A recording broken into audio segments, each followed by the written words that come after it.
the NetherRealm era of Mortal Kombat, the kind of revamp of the franchise, a reboot, it is all still very much unapologetically Mortal Kombat.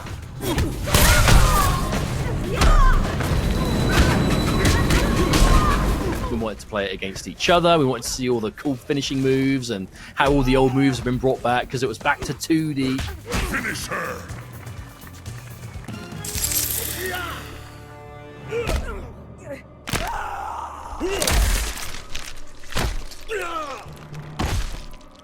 Something that NetherRealm has always been really excellent at is innovating on their own formula and looking to push the boundaries of what they did in the previous games to say, we want to keep going and make this bigger and bigger, bring more people into the fandom.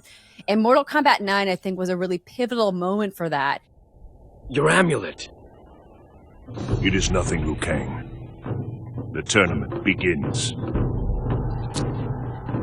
I focus mainly on the creative, the overall direction that we're going to do. What's the new features we're going to add to this, the direction of the story and whatnot. I just want to expose his hand more, but it takes a huge team. It's a completely different animal. I haven't written code in 20 years or something like that, so. I think it's a combination of things that keep Mortal Kombat interesting. First, it's NetherRealm's commitment to always innovating their gameplay mechanics. How are they continuing to one-up themselves? Like, where do these ideas keep coming from? You have itches that you want to scratch. We wanted to do like this adventure thing. We've added the crypt.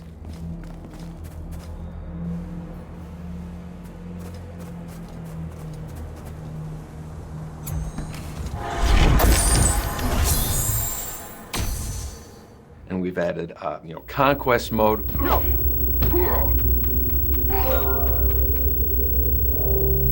I am Shujinko. Pardon my intrusion, but you do not look like a demon of the Netherrealm. I am Ashra.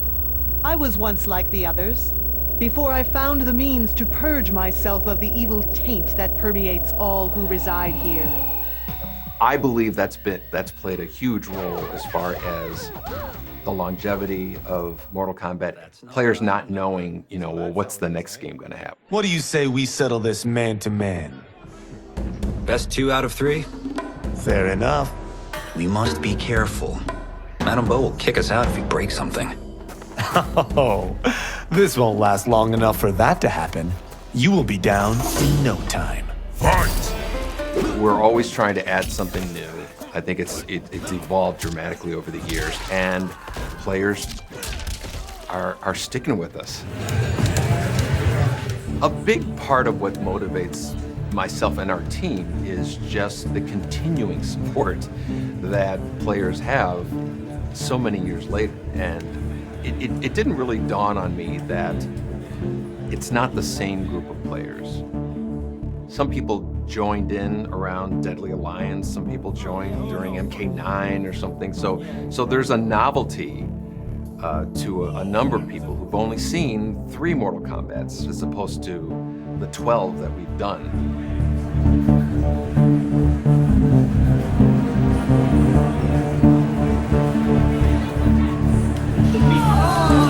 Something that I think really keeps the franchise going, iteration after iteration, is their ability to make it more accessible to a broader range of players and also a changing player base, adding simple fatalities that are a single button press.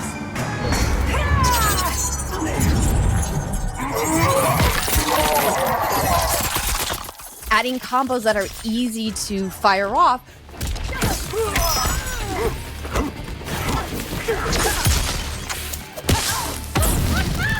All make older gamers like me a little bit more willing to jump back in, but it also makes it really friendly for new players, which is fantastic.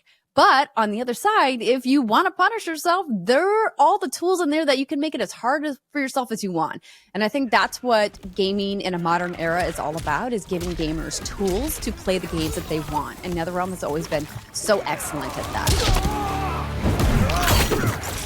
And the production of the games is huge now. The team was 4, and then it was 5 for MK2. I think it was like 7 for MK3. Once we got into doing directly to the home, where it was writing to a DVD or CD, there was a lot more memory to fill. We started getting into doing video to tell the story and whatnot. So all of a sudden, all these new disciplines are needed. You know, we have a number of producers on our team right now, and the directors, basically, you know, camera directors and whatnot, story writers, dialogue writers. The Mortal Kombat franchise does story so well. It's so wild if you try to summarize what the lore of Mortal Kombat is to somebody. You're like, okay, how much time do you have?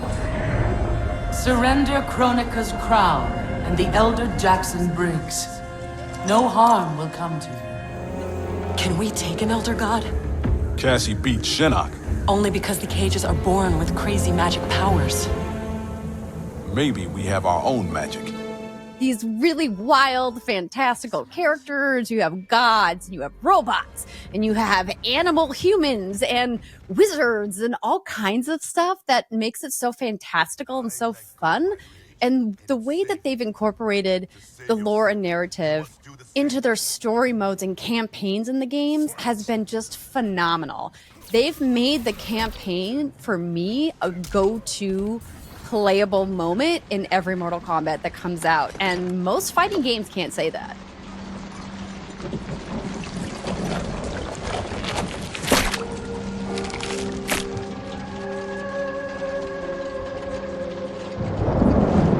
It is an excellent ruse, your disguise. If it's revenge you want, have at it. If it's restitution, there's nothing left. What I want, Shang Tsung, is to elevate you, to make you the great sorcerer that now you can only pretend to be. Over the years, at some point, we started just making movies, basically. When we did that with Mortal Kombat 9, it became our biggest Mortal Kombat selling game at the time, and I believe that was a big part of it. They are absolutely paying attention to every facet of the space. I hope you know our fight wasn't personal. Please, do you realize how many tournaments I've fought in?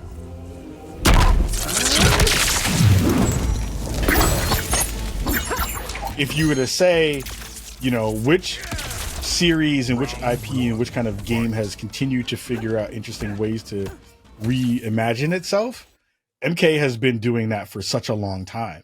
I don't know how many franchises have their last games are the highest selling ones, which is like, you know, how does that happen? You know, usually there's a tail off and then eventually they finish.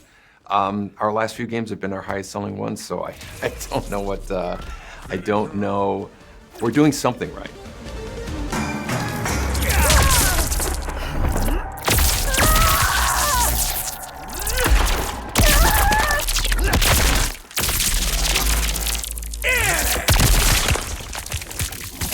Fatality.